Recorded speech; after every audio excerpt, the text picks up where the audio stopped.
Yo, what's happening, Raider Nation? It's your boy Soto here. You know what it is. Raiders versus the world, talking about the team that the world loves to hate, your Las Vegas Raiders. All right, so a couple things have happened since the last time we talked. And I just wanted to get a little bit of time to talk to you guys about, just a few things. So what we're going to talk about here is position by position. We're going to go through the positions. We're going to look at this point last year, who were the starters and who are the starters this year, and see if we've gotten better or worse or what's going on. All right, first we're going to start at the top, and we're going to start at quarterback because, quarterback is the most important. 2024, we had Gardner Minshew / Aiden O'Connell, who were going to go through a camp battle to see who was going to be the starting quarterback. Now, after all the dust settled and some games were played, it was pretty apparent, and it was pretty some guys are driving by with a pretty loud motorcycle is what it is. So it was pretty apparent to everyone, pretty obvious, that Aiden O'Connell should have been the choice from the very beginning.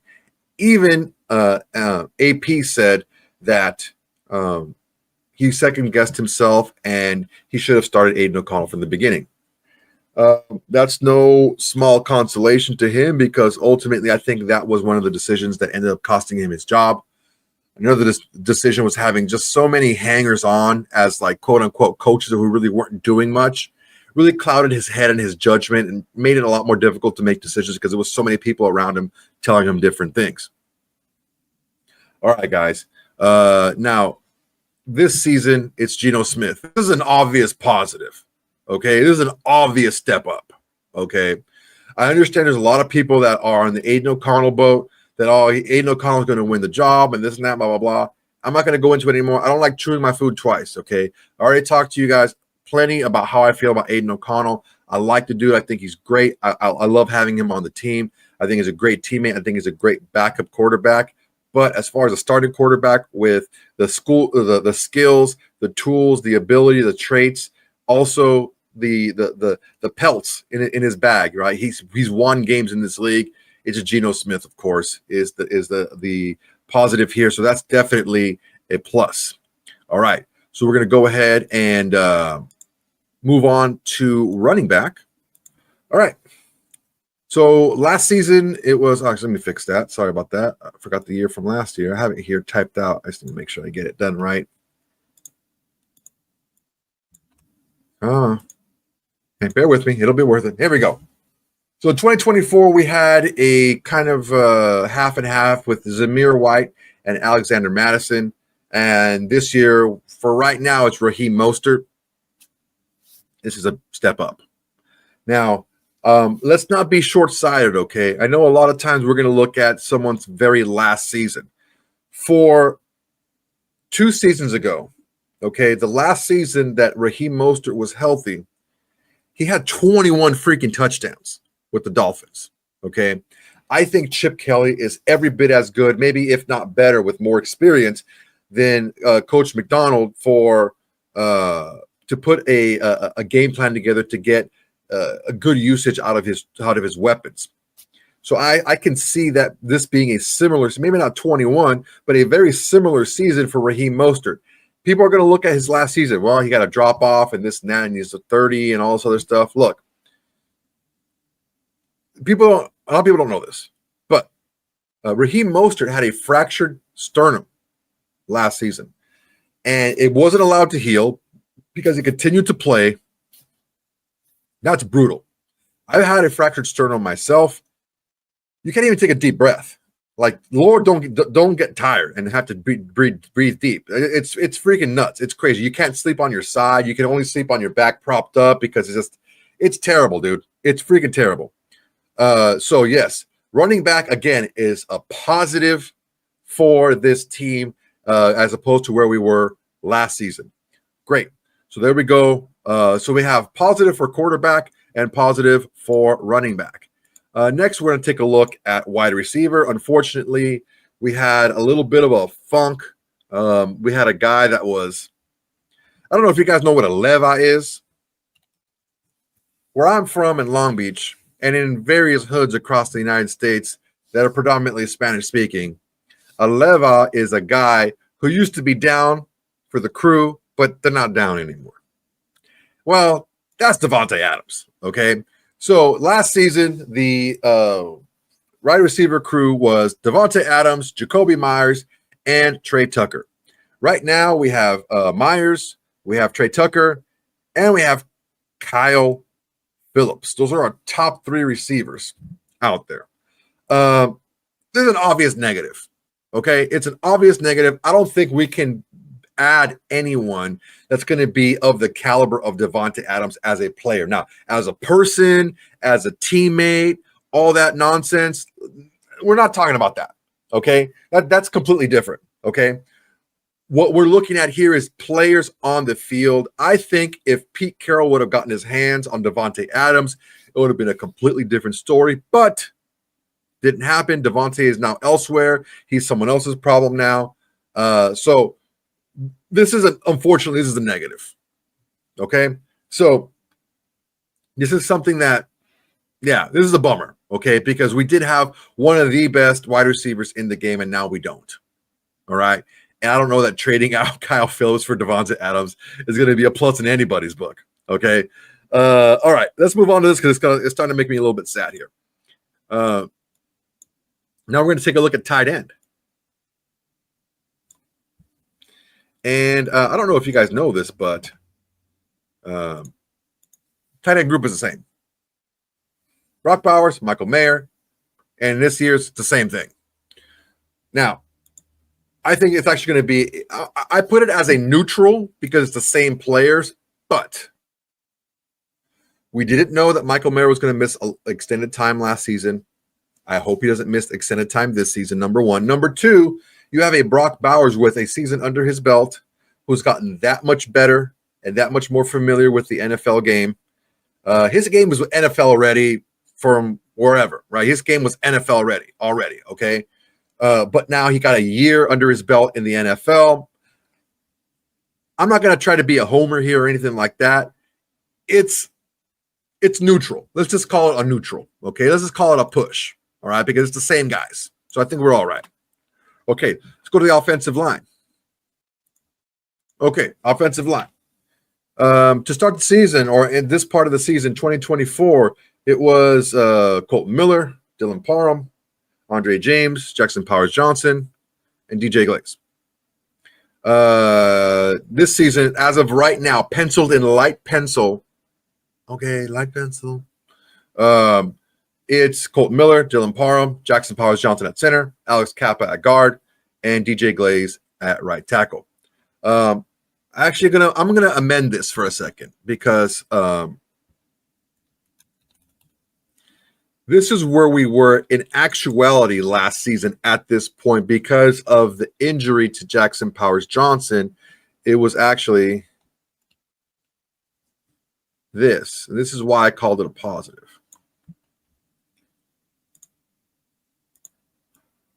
Hang on, it's going to be worth it. Here we go. So in actuality, this is what it was.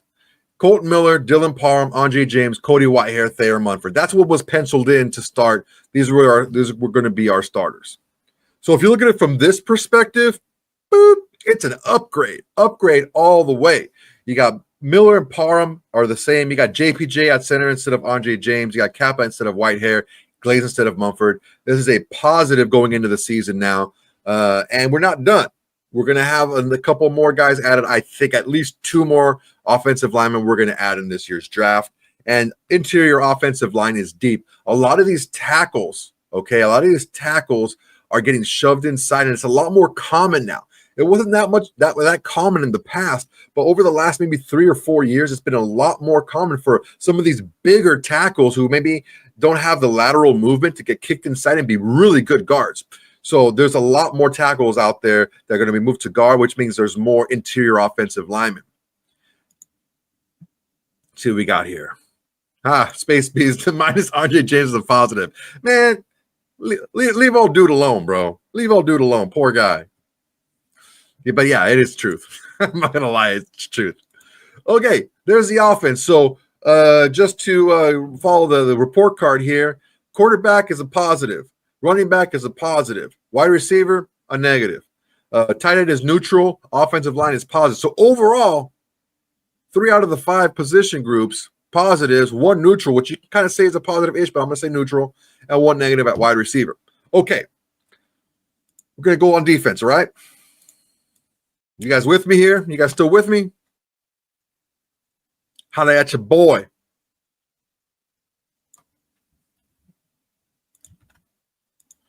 All right, so to start the season, it was Maxx Crosby, Christian Wilkins, John Jenkins, Tyree Wilson. That's what started the season last season.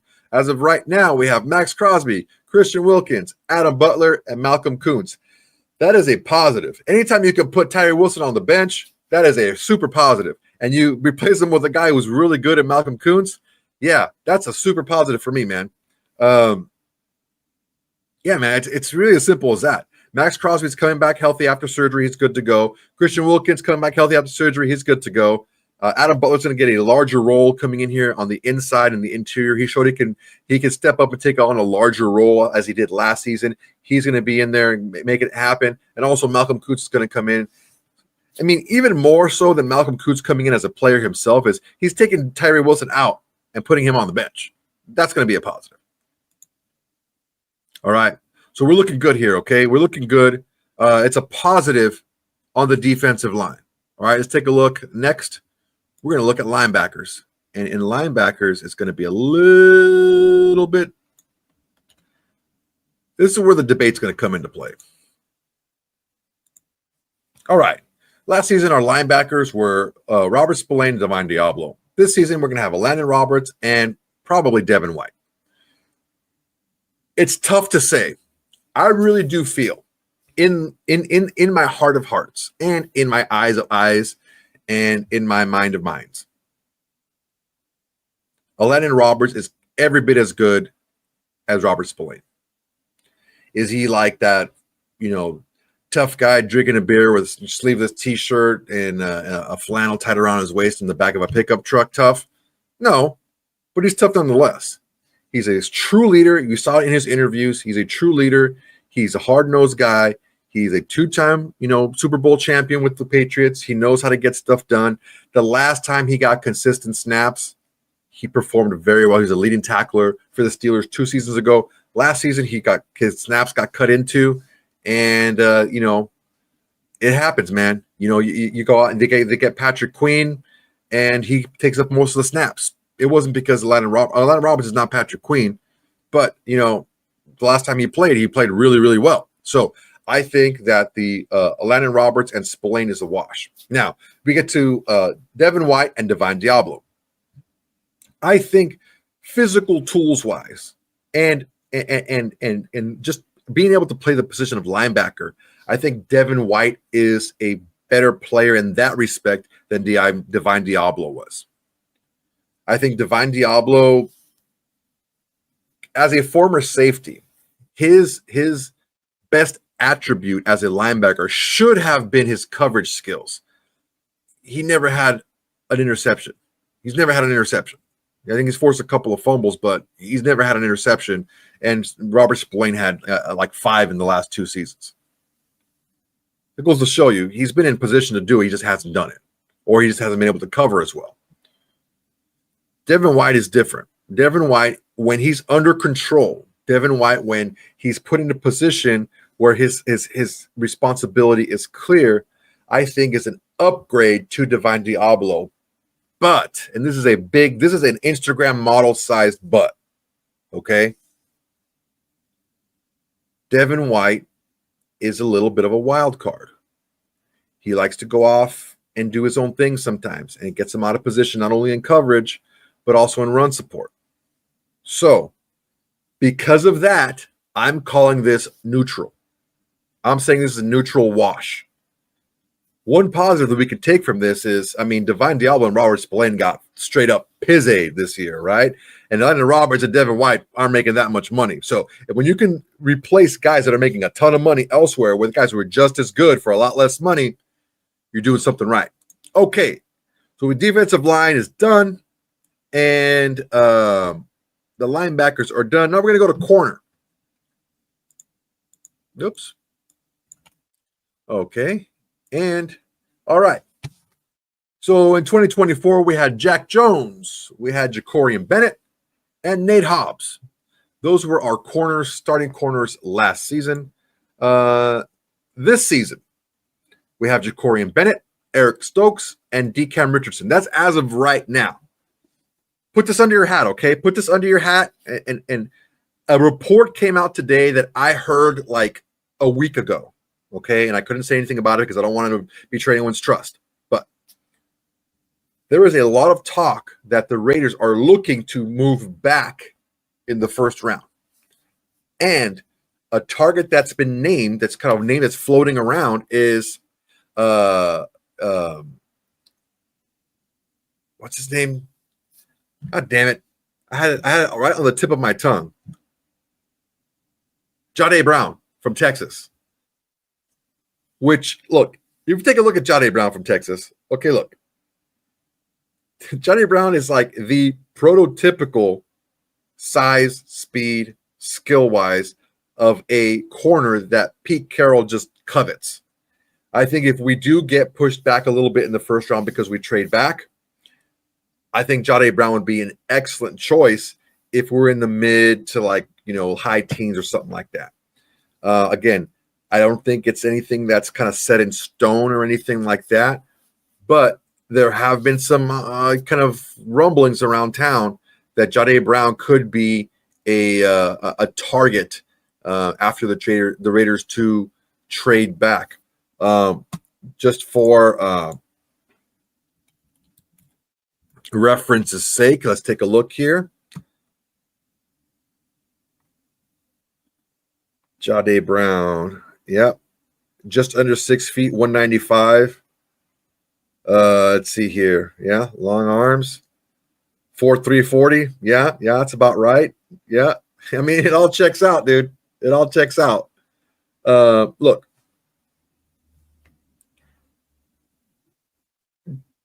This is a negative. Okay, this is a negative right now. Whatever you think about Jack Jones and just Nate Hobbs. Nate Hobbs is a very good slot corner.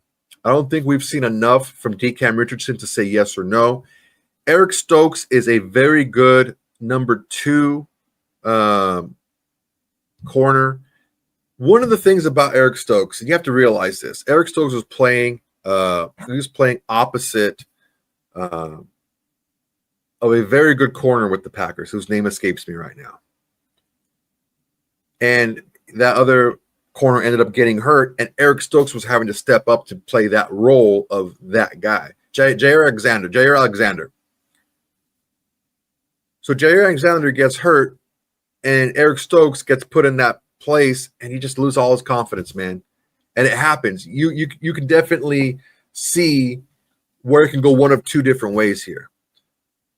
Geno Smith got benched, and he was determined to get back on the field, right?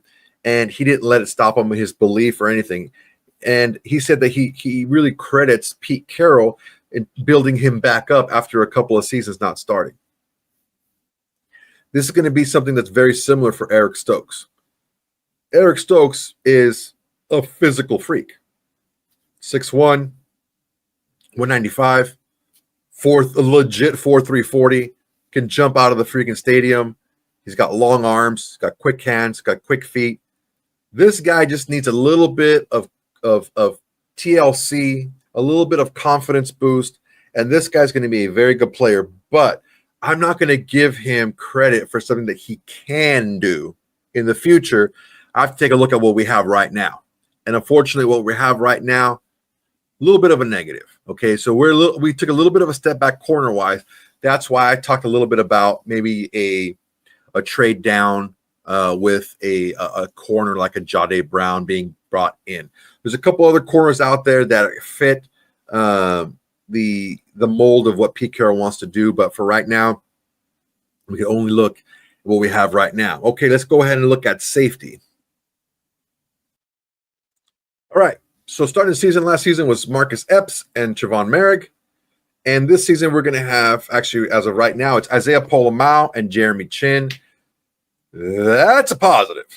I don't see much difference at all between Trevon Merrick and Jeremy Chin as far as their play goes. Now, as far as their physical assets, Jeremy Chin is another physical freak. I don't know how we were able to get him for the deal that we got him on, but this dude's 6'3", about 220, again, a 4'3" guy.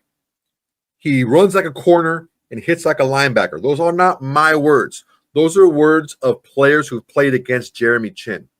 I'm going to tell you guys right now, Jeremy Chin is going to be a household name by the middle of the season. Him and Isaiah Polomau are going to be the bash bros out there in the back.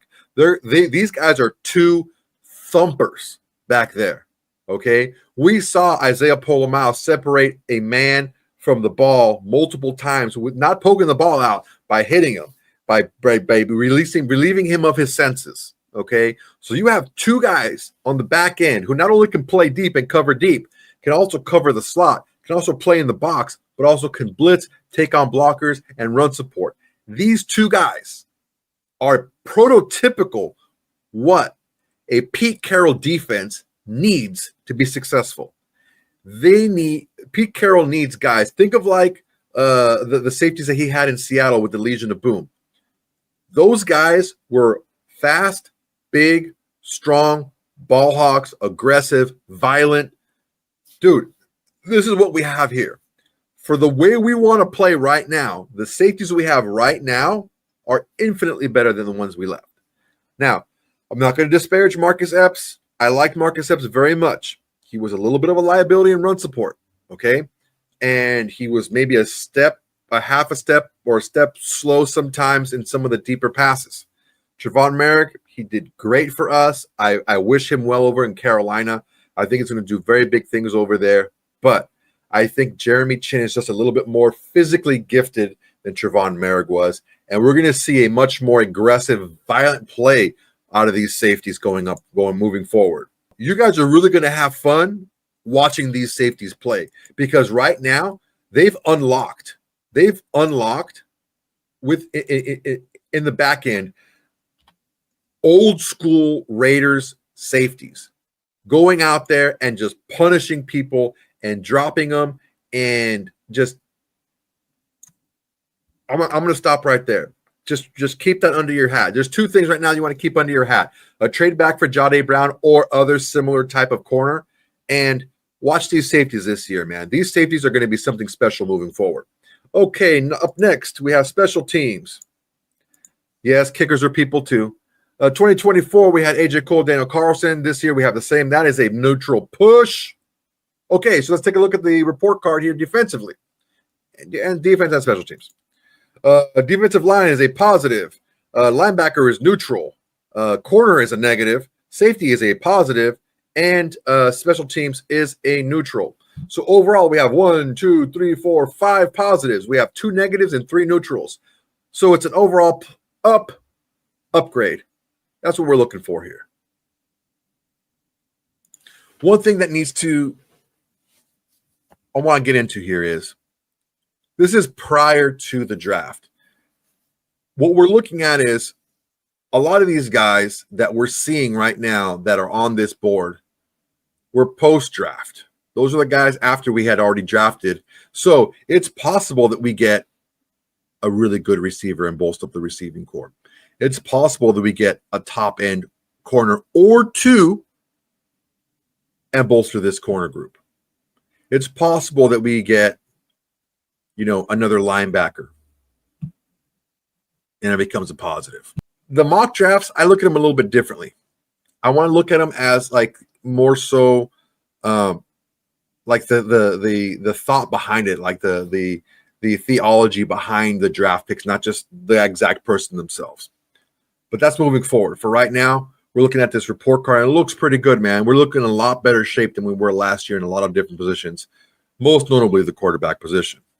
All right, guys, that's my time for tonight. I appreciate you guys. You guys are great. Make sure to please like, comment, and subscribe to this video. If you guys are on here, you might as well like it. It'll do me a lot of good. I really appreciate you guys. If you haven't subscribed and you're here, you might as well do it anyway. Everyone's doing it in Raider Nation. It's the best thing going in Raider Nation today. It's low calorie, it's gluten free, whatever else you guys want. Go ahead and subscribe to Raiders versus the World. All right, guys, that's my time. Until next time, everybody, peace. Hey, Raider Nation, thanks for watching. There's plenty more where that came from. Go ahead and smash that like button, drop a comment, make sure to subscribe and share to all your socials. It's the bare minimum you can do without doing absolutely nothing.